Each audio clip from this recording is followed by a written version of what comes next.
Attracting and retaining talent is one of the top issues facing organizations today. And I know that you've heard this if you're interested in this topic. I know that you've heard it's very costly to replace a good employee. It can be as high as 50 to 60% of their annual salary. And that's when you include factors such as recruiting and training and lost productivity. And I would say sometimes it's even more because it creates this ripple effect. And a lot of organizations, most that I have worked with, do exit interviews and they want to know why someone left. I remember when I had an exit interview when I left my long time job of 21 years. But at exit interviews, employees are going to say, well, they got a better opportunity, or they want to be with their family more, or there was more pay at a different job. And so, understandably, employees don't want to burn bridges. And I believe that a primary reason that good employees leave is due to poor leadership and conflict management. So, I'm going to give you a little framework of what I'm going to be offering today. I'm going to show you this next slide. Oops, multitasking here. We're going to talk about there's kind of like three columns. And on the learning guide, I made it that way so that it's easy to read. If you want to get the learning guide, you go to marlenechisholm.com/office hours. I'll bring that up again. But what I'm going to do is give you an example of mismanagement, the act of courage that it takes to correct it, and what you need to know before taking this act of courage. The first one is this, the first mismanaged conflict that I see, and this is everywhere. The problem has been going on for too long. The problem has been going on too long. So if a problem's been going on for too long, either you've allowed it or maybe you've inherited it. And so this was really funny. One time at a conference, I was speaking, and this was 3 or 4 years ago at a medical, like a healthcare type conference. And a leader approached me afterward and she said, wow, this was so good. This was just giving me great ideas. But she said, the problem is there's a conflict in my department, but the reason it's there is because I inherited the problem. And I said, how long have you been leading this department? And her reply was 12 years. So I think that's really funny. 12 years. So the problem has been going on for way too long. It had been going on for her for 12 years, and she still saw it as something that she inherited. So just understand that if the problem's been going on too long, you might have inherited it. It doesn't mean you can't fix it, though. The bigger problem is if you've allowed it, and that really feels bad. And the reason you've allowed it might be many reasons. It could be that you had a big project and you just could not rock the boat. That's understandable. It could be that the person was going through a hard time and you just felt like the timing was off. And then when it got better, it was just hard to do.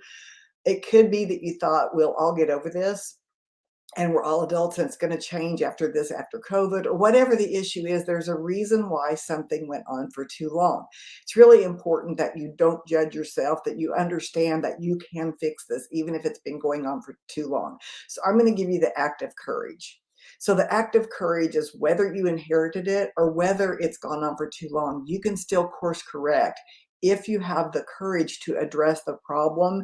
And you're going to have to set a new boundary, and then you're going to have to follow through with accountability. So what I often see when I teach, there's a specific skill set that I teach that's one of my higher end training programs. It's a full day, and then it also includes coaching. Part of that is learning how to create accountability. And we typically think accountability is about getting in trouble, but really accountability is just about measurement. It's about follow-up. It's about supporting that person to do better. And when you change your idea about that, it gets a lot easier.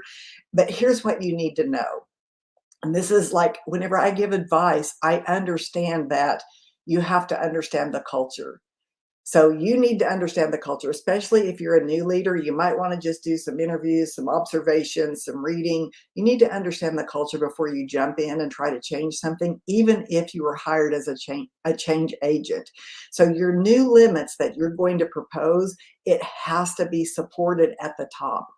If you try to do something, even if they sent you to a training, they may not understand what the training is about. I've had that happen where I've given training, but the truth is it wasn't going to be supported at the top. So it was really cultural. So you've got to get upper management to agree with your plan, whatever that is. And that can be kind of scary, but you have to do that. Then you have to, my suggestion is to first, if there's been a major problem going on for too long, you're probably going to have a global conversation first. And I don't always recommend having everybody in on a conversation when it's just one person. But what you're going to do in this case is you're going to initiate a group meeting to address the elephant in the room.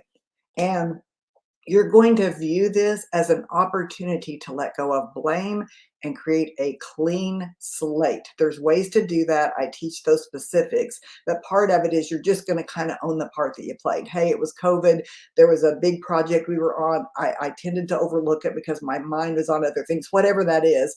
You're going to create a clean slate. You're going to take partial ownership, and you're going to be crystal clear about the behaviors you expect in the future and what the consequences will be if the undesired problem continues. The second one is being held hostage by skills and expertise.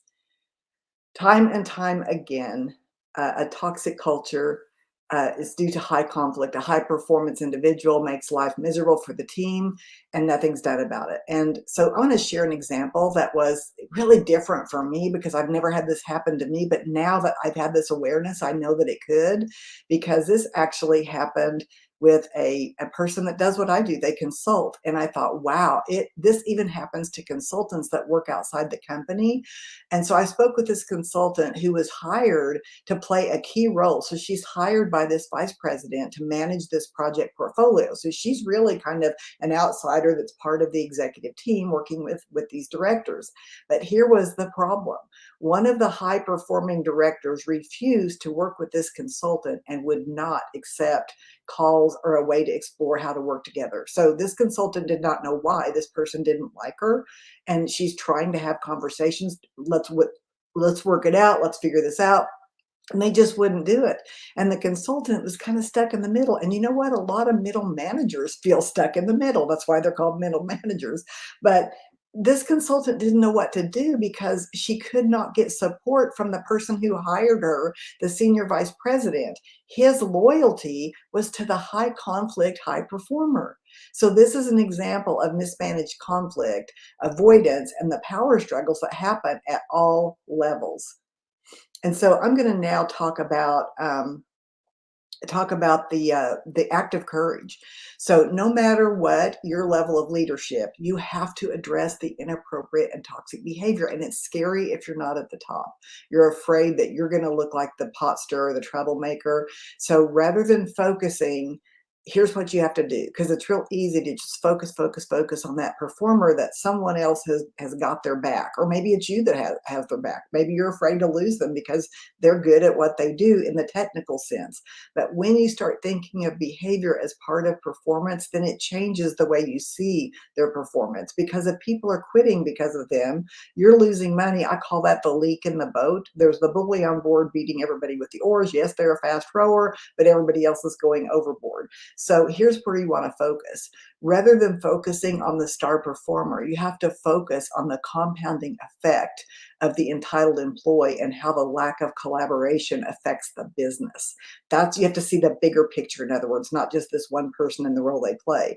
And this act of courage calls for the leader to stop ignoring the problem and make a courageous decision to support the bigger mission instead of being owned by one person. Now, I know this seems kind of like scary.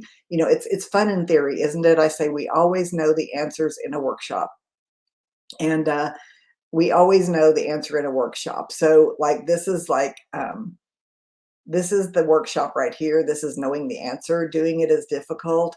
And so you have to address it. So here's what you need to know. You cannot afford to be the victim of a high conflict worker, even if they have a superior work product. You're ripping off your team if you really allow one person's skills to hold you captive. If you're a middle manager or consultant caught in the middle with no senior level support, you have a difficult decision to make. This is where I say, in the Missouri way, the cow eats the cabbage. This is how you have to really say, am I courageous enough to know that I'm good enough to get other positions, other jobs? Am I willing to really take that risk and that walk of courage? This is what you need to do. Okay. You need to create a strategy to address the leader, whoever that is, whoever's above you. If it's not you that has this decision, you need to go and be able to talk to your boss or their boss, no matter what your position is. And if you can't get results, you've got to play hardball and initiate the conversation with the next senior level leader. And here's what covers you. Okay, you can't just do this off the bat. You can't just be frustrated and jump around your boss. You have to talk to your boss first, and the way that you talk to your boss is to talk about the bigger issues and how this affects the entire team, how this makes them look bad, how it's going to hurt the company. When you do that, you've covered your first base. If that doesn't work, you then go upward. And what covers you is that you've gone through chain of command and you've let them know that you are willing to go forward. So you make the business case for why you need support by your boss and then higher up the chain if necessary. For example, here's just an example. If losing $250,000 client would be clearly sufficient, then that's a good example. What's the cost of losing 3 team members? If you can start thinking financially like that, it's a better argument versus they just bug me, they're hard to get along with, they don't work well with others. What's the effect of that? Is it just that you're sensitive, or is it that it's costing you customers, it's costing productivity, people are calling in? In the end, this is hard news that you have to be prepared to leave because you deserve more, and your credibility is dependent upon your willingness to act courageously. So that's that number 2. I know that I gave you a sneak peek of number 3. So the next one is the need to be liked. And so here it is. As you see, I got a lollipop and a little guy, giving his thumbs up. The need to be like is number 3.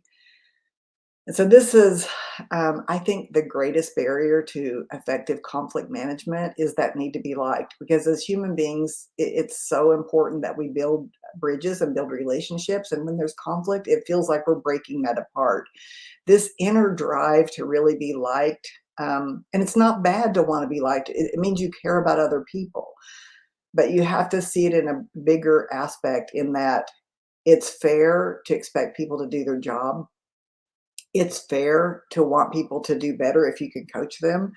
So your motive can't be about being liked. It has to be about people doing the best they can and elevating their performance as it relates to the goals and the vision and the overall picture of the business. But this inner drive kind of shows up as over explaining, sugarcoating, appeasing, delaying important information to make employees happy in the short term. And I often see level leaders struggle because they feel caught in the middle between the front line and the senior levels. And so I wrote about this. I'm going to show you a picture, my book. If you haven't got it yet, if you have, I'd love to hear from you. From Conflict to Courage. Most people that get this book say, I love this book because it feels so relatable and like you're talking to me, and it's not the Harvard Business Review and it's not tons of academia. It's just practical, real life examples, and I relate to it. I have a whole chapter in the book on the price of being too nice, because a lot of times that's where people struggle, is the identity they have is that they want to be liked and they want to be nice. I have that. I want to be liked. I want to be nice, but I want more to have integrity. And so that's where you need to be with that. And so, the mid-level, as I said, they struggle. They feel caught in the middle, and they are kind of between frontline and senior level. So I'm going to give you the active courage here. Mid-level leaders have to acquire the skills. It's a skills base as well as a mindset to initiate conversations, to know where you are in the conversation. It's not just about being courageous. It's not just about being polite. It's not about hinting. It's about a skill set. I have developed a linear process with skills that work individually, but they also work inside of a process. And so you have to learn how to initiate conversations upward, laterally, and downward to manage conflict effectively. And so this could require some self-study. And, if you do want some self-study, the process is not taught on LinkedIn Learning, but I do have a program on difficult conversations and working with high conflict people. And some of those skills are in those programs if you have a membership to LinkedIn Learning. So I have 5 different courses there. You can type my name in and find those. But so I said, this may require some self-study. It might require investing in private coaching if necessary, but beyond skill building, the act of courage is maintaining this one I'm working on, maintaining emotional regulation and letting people feel what they feel without jumping to rescue. And when it comes to emotional regulation, it's also about your own. Something I've had to learn is that just because I feel something and I feel excited or angry, that's not necessarily the time to have the conversation. The problem is after you've calmed down, then you don't feel like you need the conversation. So the trick here is to emotionally regulate and to understand that you got upset for a reason, a boundary's been crossed, or something's not been done that should have been done. And if you got angry, it means there's probably a time for a conversation, but it's not now. I often say anger is not the truth, it's just the fuel that will get you there. So here's kind of what you need to know. Mid-level leaders have to kind of lead from this multifaceted perspective. They have to advocate for their team while giving feedback to senior leaders about the effectiveness of their strategy. And mid-level leaders, this is a skill that you really probably need to work on or learn or get better at. Reframe the position as a bridge between the front line and the senior rather than caught in the middle. And you also want to work on bringing forward the business case. So that's the kind of the three examples I wanted to use. And here it is kind of recapped. The problem's been going on too long, held hostage by skills and experience, and need to be liked. There's all kinds of ways that we mismanage. And I truly believe that that a lot of times the reason we're not retaining people is that that leaders either on the top or middle lines are not really effectively managing conflict, and people just can't stand that lack of clarity, so they look for something else. They're never going to say, hey, the reason I left is because of mismanaged conflict. They don't even think like that. So you have to start looking for examples of it. I'm going to ask you too today, this was a short one, but if you got value, if you don't mind to share this on your own thread so that other people can see it and get value,